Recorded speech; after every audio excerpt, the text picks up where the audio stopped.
ओम शांति। 23 अक्टूबर के अव्यक्त महावाक्य सार। नंबर 1 बनना है तो ज्ञान और योग को स्वरूप में लाओ। आज के महावाक्यों में सत शिक्षक शिव बाबा ने अपने गॉडली स्टूडेंट्स बच्चों को देखा और हर ईश्वरीय विद्यार्थी जो ईश्वर द्वारा दी गई शिक्षा को धारण करता है। बाबा ये सोच रहे थे, मैं टीचर बनकर के सबको एक जैसा पढ़ाता हूँ, फिर भी बच्चे नंबरवार पुरुषार्थ अनुसार ऐसा क्यों होता है। तो बाबा ने देखा सुनने तक तो ठीक है, सबका सुनने तक स्वरूप तो ठीक है, लेकिन उन महावाक्यों को स्वरूप में लाना, इसमें अंतर पड़ जाता है, इसलिए नंबरवार हो जाते हैं। नंबर 2, लक्ष्य सबका एक है, नंबर 1 बनना है, लेकिन लक्ष्य प्रमाण लक्षणों को अपने जीवन में लाना, इसमें थोड़ा अंतर पड़ जाता है। नंबर 3, अपनी पढ़ाई के 4 सब्जेक्ट ज्ञान, योग, धारणा, सेवा, और चारों ही एक दूसरे से कनेक्टेड हैं।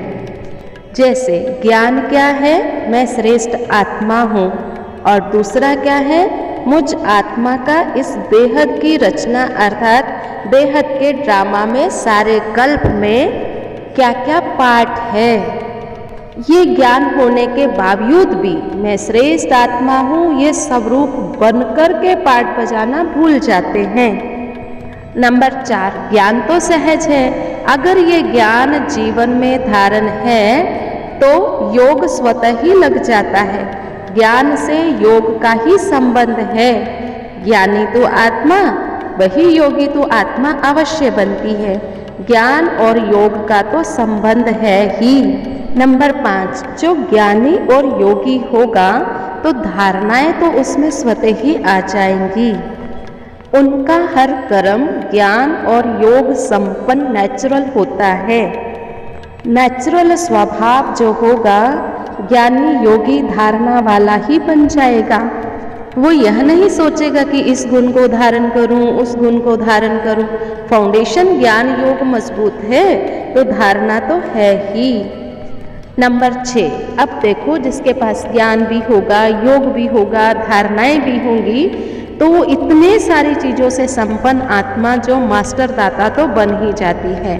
दाता अर्थात सेवाधारी, देने के बिना रह ही नहीं सकते हैं। दातापन के संस्कार से स्वतः ही सेवा की सब्जेक्ट प्रैक्टिकल में सहज हो जाती, तो चारों का ही एक दूसरे से संबंध हुआ ना। नंबर 7, जीवन में मूल संस्कार योग के हो जाते हैं, तो हम योगी जीवन वाले हैं, ज्ञानी जीवन वाले हैं। जीवन अर्थात निरंतर होता है, 8 घंटा, 4 घंटा, 12 घंटा, 10 घंटा इत्यादि नहीं। आज 2 घंटे योगी बने, आज इतने घंटे योगी बने, नहीं। योगी जीवन वाले हैं, योगी नहीं हैं। संगठित योग यह भी सेवा के निमित्त बनता है। योग भट्टी इसलिए नहीं रखते कि मेरा करेक्शन फिर से जुट जाए, अगर कमज़ोर हो इसलिए बैठते हो। योगी तो आत्मा हो तो मास्टर सर्वशक्तिवान बन, मास्टर विश्व कल्याणकारी बन, सर्व को सहयोग देने की सेवा करते हो, तो पढ़ाई अर्थात स्वरूप बनना। नंबर 8, आज दीपावली है। दीपावली पर क्या होता है, लाइट से लाते हैं तो उसके पास कौन आता है, परवाने।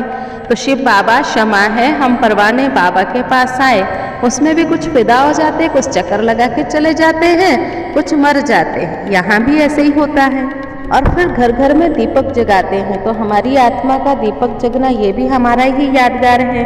तो हमें अपना आत्मा रूपी दिया जगाने की मुबारक शिव बाबा दे रहे हैं। सदा जगे हुए दीपकों को दीपमाला की मुबारक बधाई। दीपावली मुबारक अर्थात मालामाल संपन्न बनने की मुबारक। सदा जागती ज्योत बन करके रहना। नंबर 9, सदा खुश नसीब वह है जिसके चेहरे और चलन से सदा खुशी की झलक दिखाई दे। सभी अपने को खुश नसीब आत्मा समझो। खुश नसीब आत्माओं की निशानी है, उनका चेहरा और चलन हमेशा दूसरों को खुशी की अनुभूति कराएगा। बाबा मिला तो कितनी खुशी हो गई, खुशी का खजाना मिल गया। बाबा मिला तो सब कुछ मिल गया।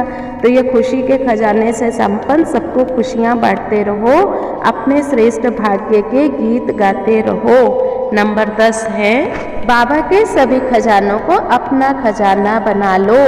ये खजाने आपके हैं, किसी और के नहीं। सदा स्मृति में रखना, हम खुशी के खजाने के मालिक हैं। जितना जितना खजाना याद आएगा उतना नशा रहेगा, खुशी रहेगी। आज का वरदान है, उमंग उत्साह के आधार पर सदा उड़ती कला का अनुभव करने वाले हिम्मतवान भव। उड़ती कला का अनुभव करने के लिए हिम्मत और उमंग उत्साह के पंख चाहिए। किसी भी कार्य में सफलता प्राप्त करने के लिए उमंग उत्साह बहुत जरूरी है। अगर उमंग उत्साह नहीं तो कार्य सफल नहीं हो सकता, क्योंकि उमंग उत्साह नहीं तो थकावट होगी और कभी सफल नहीं होंगे, कभी होंगे। इसलिए हिम्मतवान बन उमंग और उत्साह के आधार पर उड़ते रहो तो मंजिल पर पहुंच जाएंगे। स्लोगन, दुआएं दो दुआएं लो, यही है श्रेष्ठ पुरुषार्थ। आज याद रखना, मैं हिम्मतवान हूँ, दुआएं देने की हिम्मत रखनी है।